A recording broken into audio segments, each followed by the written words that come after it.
Assalamualaikum warahmatullahi wabarakatuh. Bismillahirrahmanirrahim. Ashhadu an la ilaha illallah wa ashhadu anna Muhammadar Rasulullah. Allahumma salli ala sayyidina Muhammad wa ala ali sayyidina Muhammad. Rabbi shrah li sadri wa yassir li amri wahlul 'uqdatam min lisani yafqahu qawli. Amin. Bismillahirrahmanirrahim. Alhamdulillahi rabbil alamin. Selamat pagi, wahai para sahabat tercinta, para penyimak channel Uripe Allah.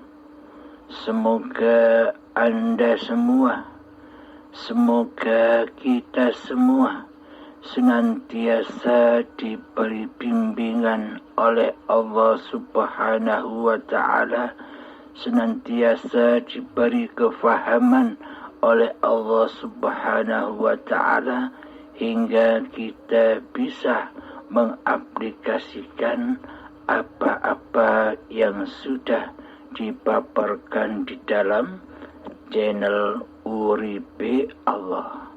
Amin, amin, amin ya rabbal alamin.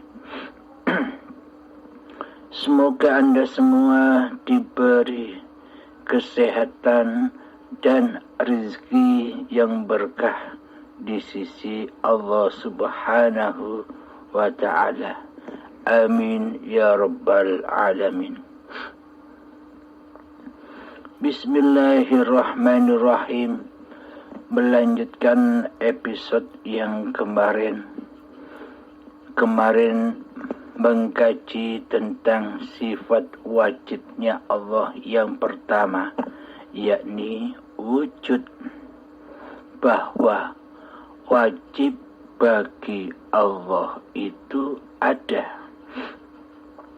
Inilah hak sifat yang wajib hanya dimiliki oleh Allah. Kebalikan dari sifat wujud ini adalah, yakni sifat muhal. Yang pertama adalah sifat adam. Muhal, tidak mungkin bila Allah itu tidak ada. Muhal, tidak mungkin bila Allah itu gaib. Muhal, tidak mungkin bila Allah itu tidak nyata. Alhamdulillahi rabbil alamin. Jadi sebenarnya selama ini kita selalu mengaku-ngaku bahwa diri manusia kitalah yang paling wujud daripada Allah. Selama ini kitalah yang tidak terasa dan yang tidak merasa bahwa selama ini sudah sangat lamanya kita mengaku-ngaku jadi Allah. Ngaku-ngaku merasa diri kitalah yang paling wujud daripada Allah. Karena ketidaktahuan kita.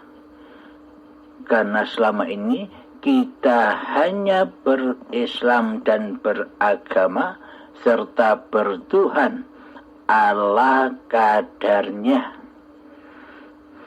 Tidak sesuai prosedur yang Allah tanamkan.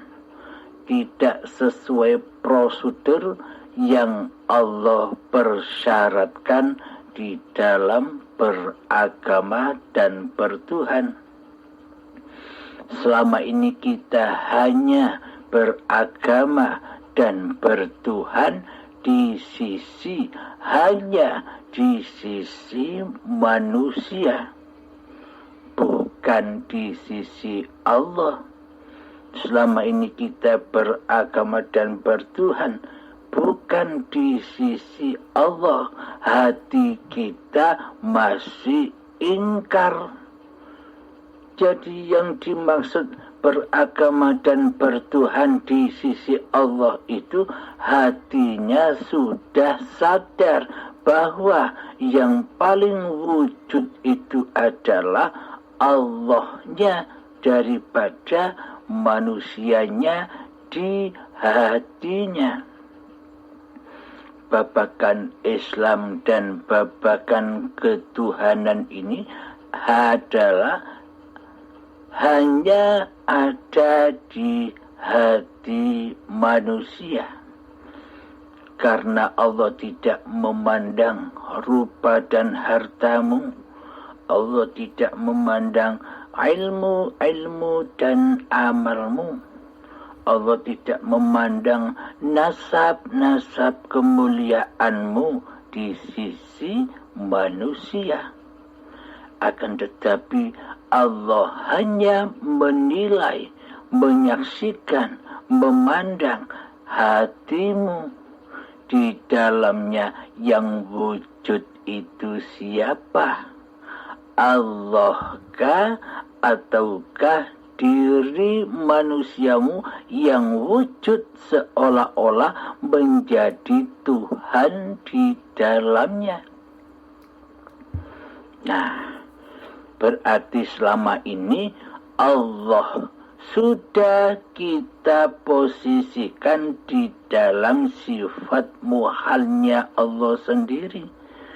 Allah sudah kita letakkan di dalam sifat Adam selama ini. Karena Allah kita anggap selama ini Allah tidak ada di hati kita. Allah tidak wujud di hati kita, alias Allah gaib bagi kita. Inilah bukti bahwa selama ini yang jadi Tuhan itu siapa? Allah-kah atau diri kita di hati kita yang telah lama jadi Tuhan? Inilah bukti bahwa selama ini kita tidak bertuhan, alias kufur, alias syirik, alias hati selalu mensekutukan Allah, mensekutukan Tuhan dengan diri manusianya di hatinya.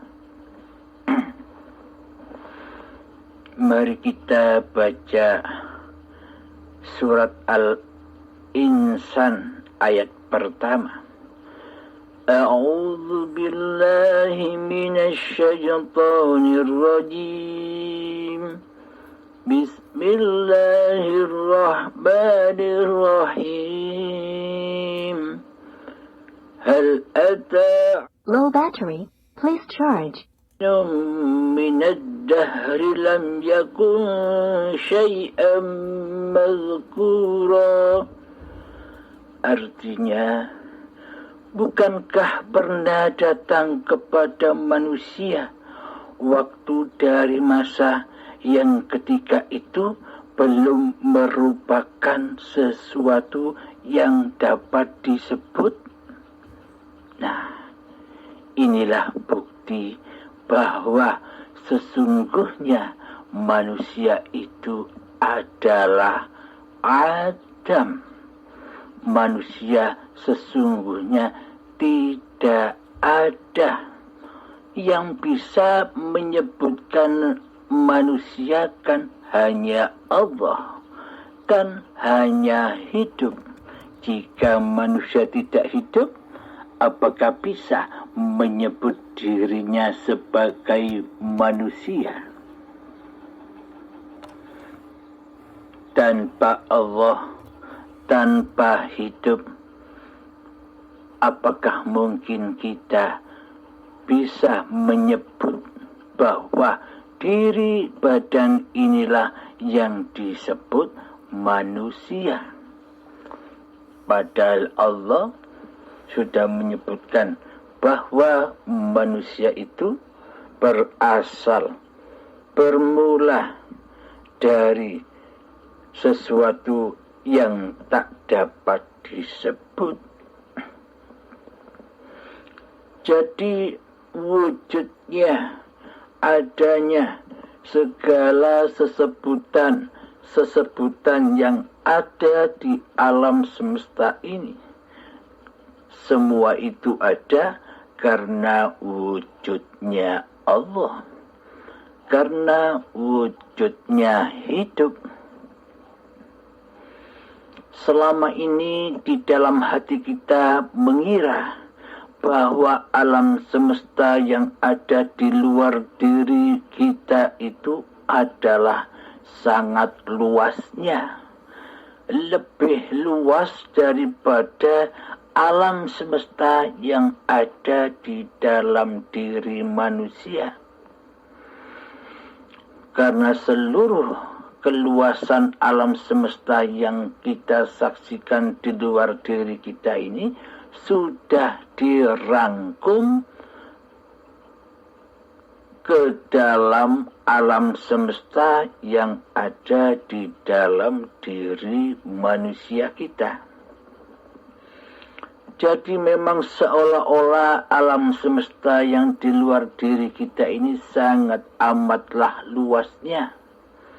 Seolah-olah alam semesta ini lebih luas daripada Allah di hati kita. Karena di hati kita selama ini Allahnya tidak wujud, Allahnya tidak ada. Maka dari itu kita takkan bisa menyaksikan alam semesta ini sebagai ciptaan Allah.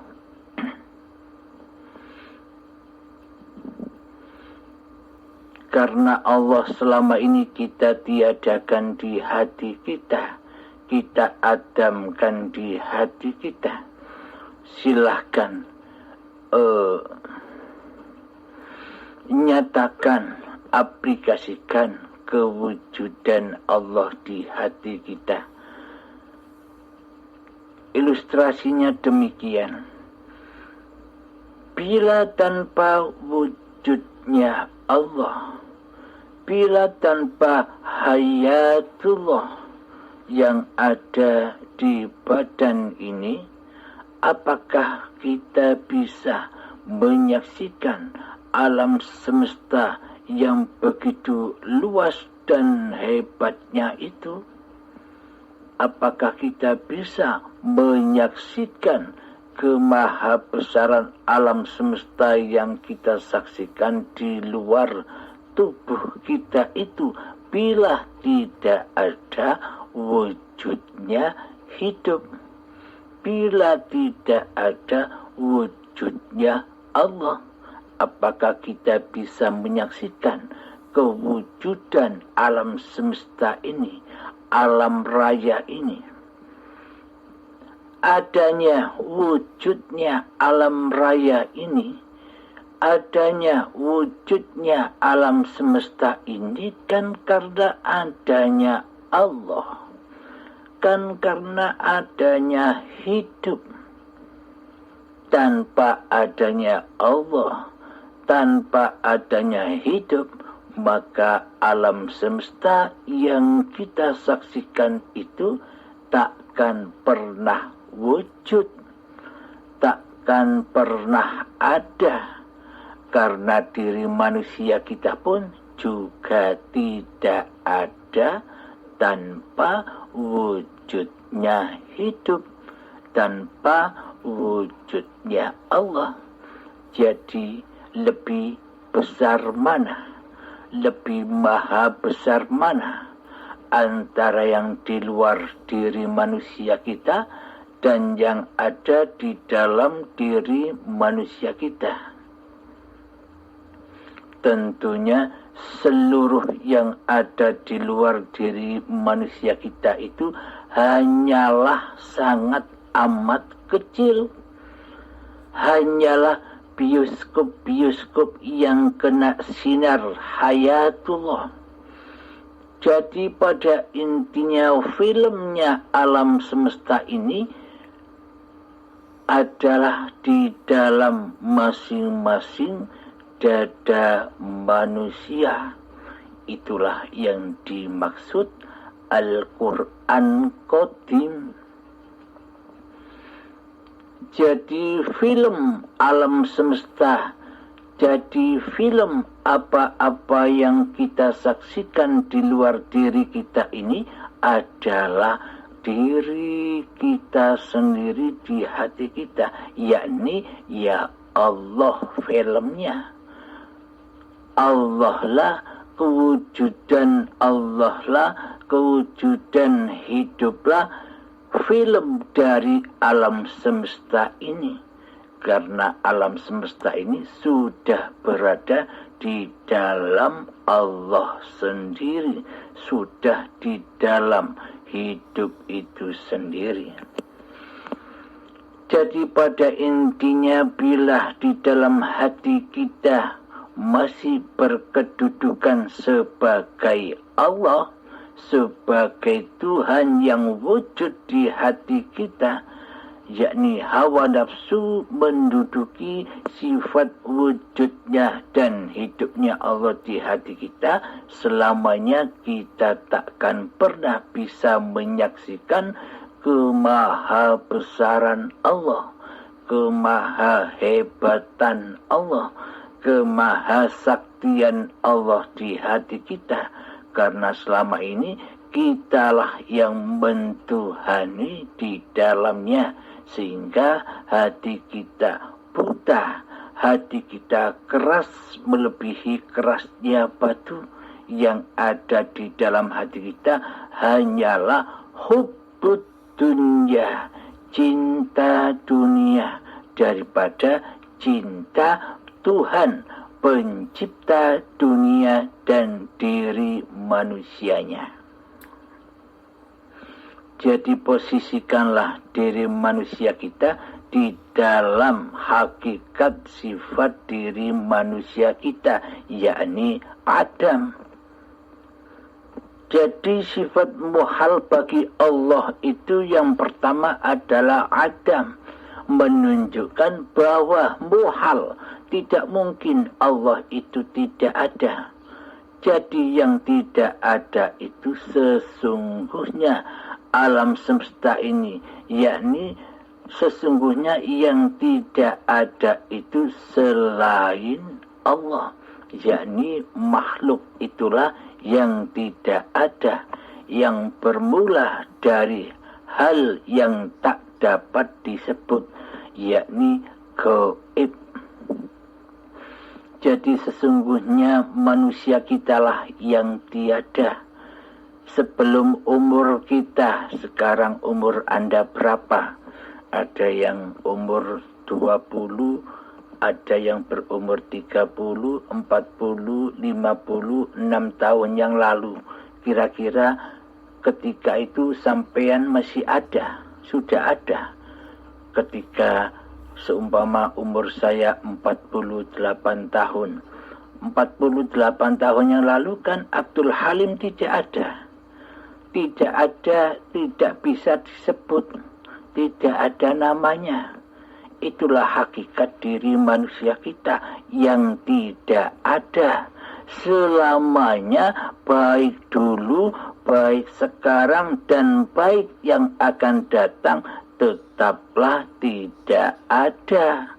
Tetaplah Adam yang wujud, yang nyata, yang hidup.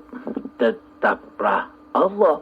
Dulu Allah, sekarang Allah, dan yang akan datang tetaplah Allah. Bismillahirrahmanirrahim. Allahu la ilaha illa huwal hayyul qayyum. Allah, tiada Tuhan yang berhak disembah kecuali Dialah hidup yang kekal lagi terus menerus mengurusi seluruh ciptaannya. Jadi Allah mengurusi ciptaannya, menghidupi ciptaannya sejak dulu sampai sekarang hingga nanti. Allah bersendirian tanpa persekutuan. Allah sendiri sebagai dalang yang mendalangi alam semesta ini. Allah lah wujud hiduplah yang mendalangi manusia-manusia. Allah lah yang mengutus seluruh manusia di alam dunia ini. Diutus hidup, diutus sholat, diutus ibadah, diutus makan, diutus minum, dan diutus sebagainya. Jadi seluruh pergerakan dan seluruh adanya diri manusia kita ini karena diadakan oleh Allah, karena diwujudkan oleh Allah. Tidak ada dan tidak wujud dengan sendirinya. Allah lah dalang di dalam semua ini. Alhamdulillahirabbil alamin.